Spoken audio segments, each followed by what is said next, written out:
Hola, mi nombre es Vanessa Borrero y esta es una actividad de la asignatura Planificación Estratégica de la Maestría de Educación Superior de la Universidad Fermín Toro.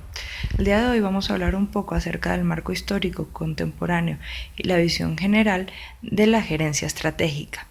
Para empezar, recordemos que las funciones de un gerente básicamente las podemos resumir en este gráfico, en donde vemos que la dirección está en un nivel estratégico y abarca tanto el nivel táctico como operativo, como el marketing, producción, finanzas y recursos humanos. Pudiéramos hablar, al mencionar la evolución histórica de la gerencia estratégica, que ésta se ha desarrollado a lo largo de una gran línea de tiempo, ya que la evolución del pensamiento administrativo ha ido avanzando.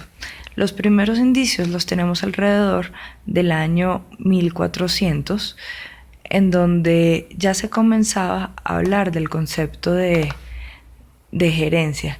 En ese momento, Arsenal de Venecia hablaba ya de contabilidad de costos, verificaciones, balances de control y otra serie de tareas asociadas con esta labor. Más tarde, en 1767, Sir James Stewart habla ya de la teoría de la fuente de autoridad, con un impacto en la automatización y la diferenciación entre gerentes y trabajadores. Esta es la primera vez en la historia que encontramos como una definición claramente establecida.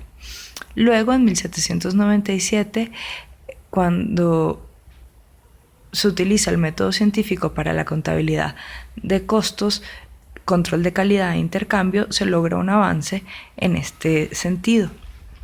Un poco más tarde, en 1800, con la Revolución Industrial, llegan nuevas máquinas con el proceso de industrialización y se abre un nuevo campo para la gerencia.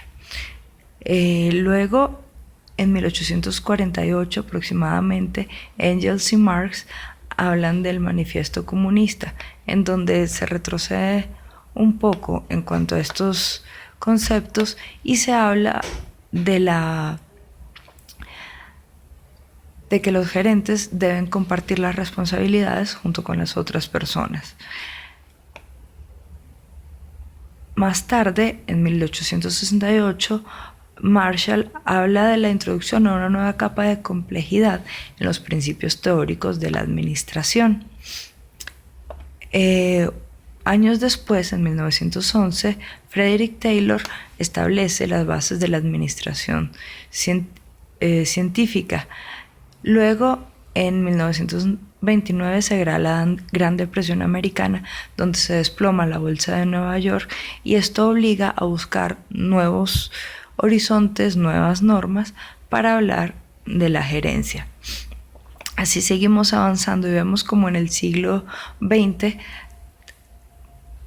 tras la Gran Depresión y obviamente después de la Revolución Industrial, todo esto avanza a manera casi desproporcionada. En 1935 se da la teoría de los detalles y relaciones humanas, en 1950 la teoría estructuralista, 10 años después la teoría de X y Y de Douglas MacGregor, solo 2 años después la teoría del desarrollo organizacional, en el año 70 la administración de sistemas por Kurt Lewin, luego en 1981 la teoría Z, y en 1983 se introduce el concepto de calidad total con esta nueva teoría o este nuevo modelo gerencial. Poco más tarde, en 1990, se habla de la teoría de la excelencia, liderizada por los japoneses, quienes crean nuevos parámetros. Al mismo tiempo, en 1990 se habla de la reingeniería de procesos, y 10 años antes, en 1980, es cuando Henry Mintaber habla por primera vez de la administración estratégica y sienta las bases de lo que posteriormente va a ser. Luego, en 1998, con la llegada de Internet y sus avances, se empiezan a hacer organizaciones virtuales y de teletrabajo en los países del primer mundo.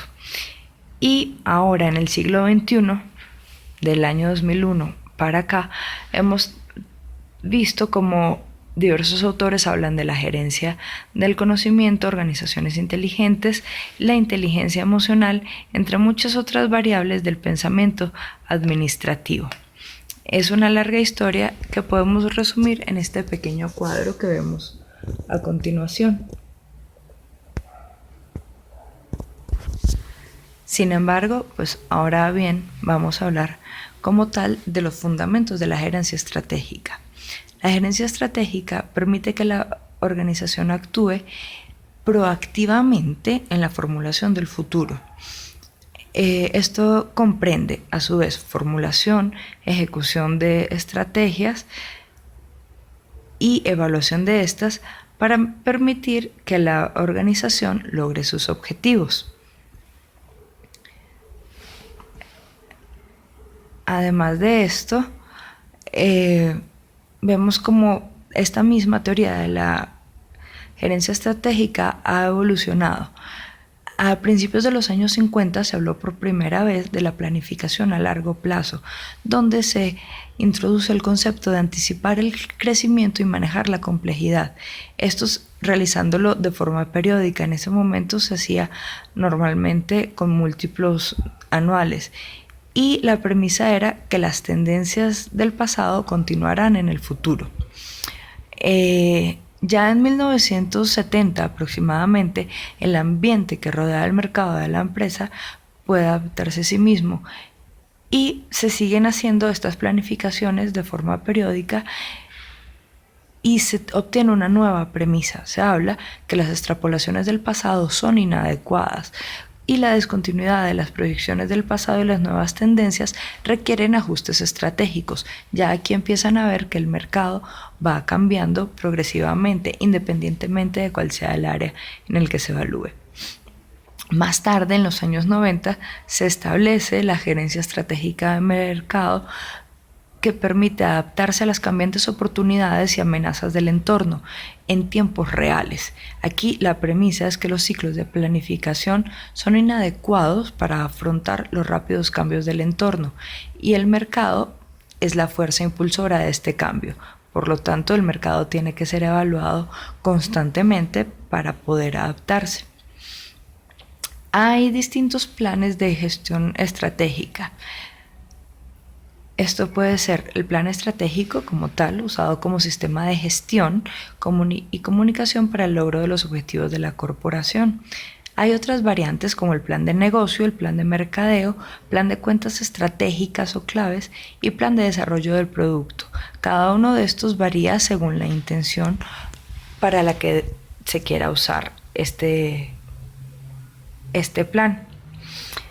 El proceso de gestión estratégica es un proceso bastante complejo, como podemos concluir al escuchar todo esto, donde tiene varias partes. Vamos a ver un pequeño gráfico que nos lo explica y ya lo desglosaremos a continuación.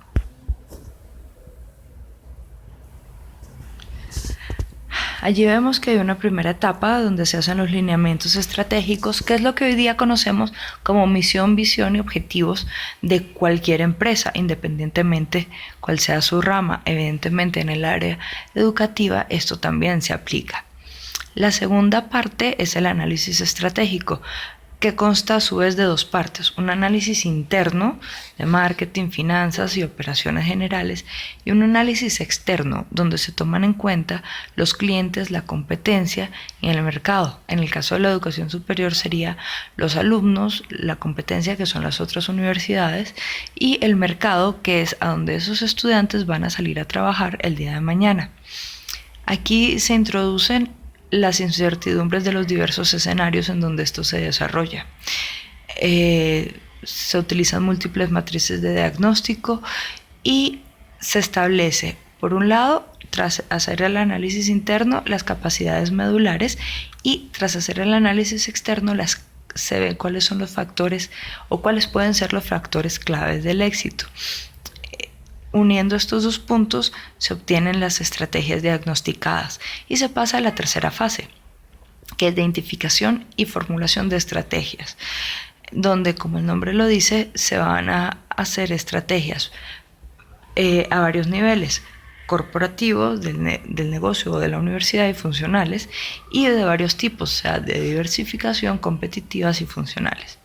Y por último está la implementación y elaboración del plan, donde se ven las perspectivas, mapas estratégicos, tableros de controles y múltiples actividades que se deben llevar a cabo.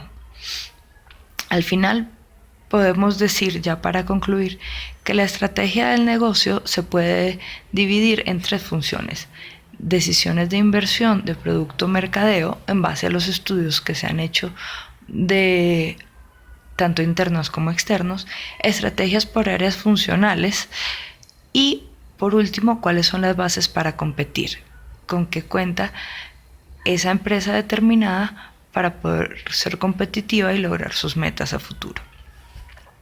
Muchas gracias por su atención, espero que les haya sido útil esta información.